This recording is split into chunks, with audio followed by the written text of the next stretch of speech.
Hello મિત્રો, શેરબજારની વાતોમાં મિત્રો રેલવેના સ્ટોક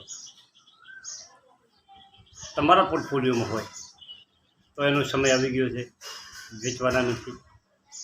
અને ગયા વખતના બજેટમાં ખૂબ સરકારે ફંડિંગ પાડ્યું હતું અને આવનારું બજેટ ચૂંટણી પછી તરત જ એટલે કે જૂન જુલાઈ ઓગસ્ટમાં આવી જશે અને એમાં પણ રેલવે ઉપર ફોકસ સરકાર કરી શકે અને શેરો ધીમે ધીમે વધી અને 52 વીક હાઈ પહોંચવા થઈ જાય. રેલવેના શેરોમાં સારું રિટર્ન મળે છે અને આ સેક્ટરમાં ડિસેમ્બર 23થી માર્ચ 24 જે છેલ્લા 3-4 મહિનામાં એફઆઈસીએ અમુક કંપનીઓમાં જોરદાર ખરીદી કરી. રેલવેની કંપનીઓ જે છે ઉપરથી નીચે ગયા છે, એમાં નીચેથી એફઆઈસીએ જોરદાર ખરીદી કરી અને કઈ કંપનીઓમાં કેટલી ખરીદી કરી છે એ આપણે ડિટેલમાં આ વિડીયોમાં વાત કરીશું. એમાં પહેલી 4 કંપનીઓની ચર્ચા આ વિડીયોમાં કરવાની. મિત્રો, આવનારા સમયમાં કંપનીઓના ભાવ વધશે તેવી એફઆઈસીને પૂરી ધારણા છે, તેથી એફઆઈસીએ સારામાં સારી ખરીદી કરેલી. મિત્રો, એવું આપણે માની લઈએ. આ કંપનીઓમાં તેમની પાસે જોરદાર ઓર્ડર બુક છે. રેલવેની દરેક કંપનીઓમાં સરકારી જોરદાર ઓર્ડરો પડ્યા છે. રેલવેનો પ્રવાસ તમે કર્યો હોય તો તમે જોયું હોય તો જોરદાર કામ ચાલી રહ્યું છે. અને બીજી વાત કરું કે ભારત આગળ વધી રહ્યું છે. જીએસટી કલેક્શન મિત્રો એપ્રિલમાં 2,10,000 કરોડનો થયો છે. હાઈએસ્ટ આંકડો આ સુધીનો જીએસટીનો. મિત્રો, જીએસટીનું કલેક્શન ચારે વધે જ્યારે દેશની કંપનીઓનો અને દેશનો વેપાર વધે તો જીએસટીની આવક સરકારને વધી શકે. તો મિત્રો, જીએસટીની કલેક્શનથી ઉપર ખ્યાલ આવે કે આપણા દેશની કંપનીઓ કંઈક આગળ કરવા જઈ રહી છે અને જોરદાર વેપાર ચાલી રહ્યો છે, દેશ આગળ વધી રહ્યો છે. હવે આપણે રેલવેના શેરો ફોક્સમાં છે. ક્વાર્ટર 4માં કઈ કંપનીઓમાં એફઆઈસીએ ખરીદી કરી છે તેની ડિટેલમાં વાત કરીએ કે સરકાર રેલવે કંપનીઓમાં ફંડિંગ આપી રહી છે અને કંપનીઓ પાસે જોરદાર ઓર્ડર બુક છે. 2.55 લાખ કરોડનો ખર્ચ રેલવે ઉપર સરકાર કરવાની છે અને 300 નવી ટ્રેનો ચાલુ કરવાની છે. આ બધું કરવું હશે તો સરકારને ખૂબ પૈસા ફાળવવા પડશે અને કંપનીઓને ખૂબ મોટું કામ મળશે. તમારે સમય આપવો પડશે. રેલવેના શેર ખરીદ કરી અને સમય આપવો પડશે. તમને 100% આ કંપનીઓમાં રિટર્ન મળશે. મિત્રો, પહેલો સ્ટોક છે આઈઆરસીટીસી. આ કંપની મિત્રો કાયમ ફોક્સમાં રહે અને તેનો બિઝનેસમાં એની મોનોપોલી છે, તેનો કોઈ હરીફ નથી. મિત્રો, 6 મહિનામાં કંપનીએ 60% રિટર્ન આપ્યું છે.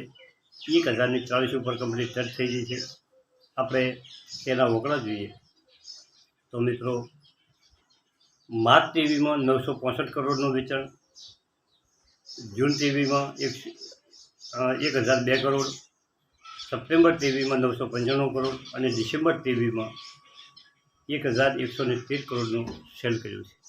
અને આ ચોથા ક્વાર્ટરનું પરિણામ ટૂંકા સમયમાં આવી જશે અને એનું પણ અનુમાન ઓનાથી જે ડિસેમ્બરના ક્વાર્ટરથી આગળ વધશે. મિત્રો, નફાની વાત કરીએ તો માર્ચ ટીવીમાં 279 કરોડ, જૂન ટીવીમાં 232 કરોડ, સપ્ટેમ્બર ટીવીમાં 295 કરોડ અને ડિસેમ્બર ટીવીમાં 300 કરોડ અને આ માર્ચ ચોથા ક્વાર્ટરના પરિણામમાં 300 કરોડ ઉપર પરિણામ આવવાની આશા છે. હવે શેર હોલ્ડિંગ પેટર્નની વાત કરીએ તો પ્રમોટર પાસે 62.40 ડિસેમ્બર ટીવીમાં હતું અને માર્ચ 24માં 62.40 એનું એ હોલ્ડિંગ. હવે એફઆઈસીની વાત કરીએ તો ડિસેમ્બર ટીવીમાં 7.34% હતું, જે માર્ચ ટીવીમાં વધીને 8.5% થયું. આપણા ઘરેલું ફંડોનું 11.98% હતું, તે વધીને 12.72%. કરોડો રૂપિયાના શેરોમાં વેચવાય છે અને પબ્લિકનું હોલ્ડિંગ 18.28% હતું, તે ઘટીને 16.79 થયું. કંપનીમાં એફઆઈસી અને ડીઆઈએ જોરદાર ખરીદી કરી. એના પછીનો નેક્સ્ટ સ્ટોક છે રેલટેલ લિમિટેડ. આ શેર 684 રૂપિયા ઉપર ચાલી રહ્યો છે. એનું માર્કેટ કેપ છે 16,434 કરોડ. એક વર્ષમાં કંપનીએ 65% રિટર્ન આપ્યું છે. તેના શેર હોલ્ડિંગની વાત કરીએ તો પ્રમોટરનું હોલ્ડિંગ 72.20% છે. એફઆઈસીનું હોલ્ડિંગ ડિસેમ્બર 23માં 3.22% હતું, તે વધીને 4.27% થયું. એફઆઈસીએ જોરદાર ખરીદી આ કંપનીમાં કરી છે. ડીઆઈનું હોલ્ડિંગ કે મ્યુચ્યુઅલ ફંડનું હોલ્ડિંગ 12.27% હતું, તે સહેજ ઘટ્યું છે, 11.9% થયું છે. અને પબ્લિકનું હોલ્ડિંગ 12.31% હતું, તે સહેજ વધીને 12.53% થયું છે. મિત્રો, એના પછીની કંપની છે નેક્સ્ટ કંપની જ્યુપિટર વેગન.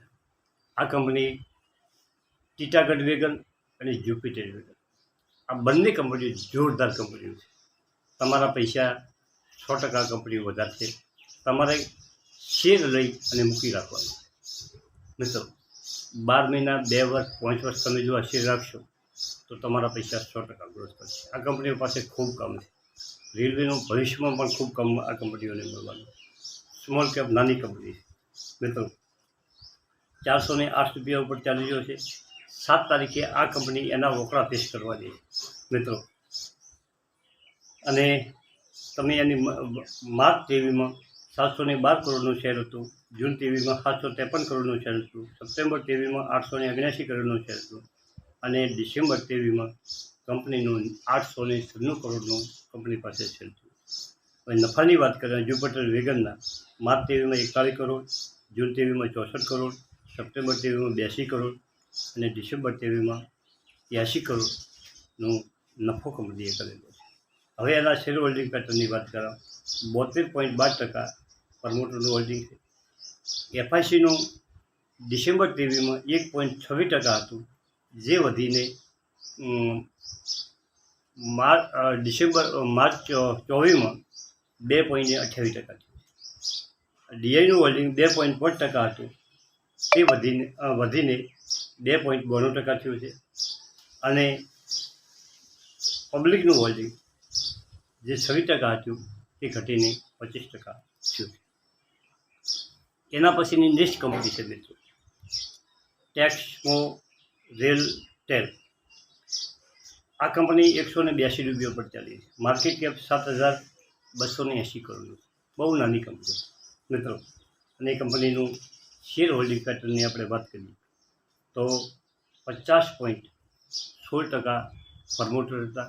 પ્રમોટરે થોડાક શેરો વેચ્યા છે અને માર્ચ 2024માં 48.14%.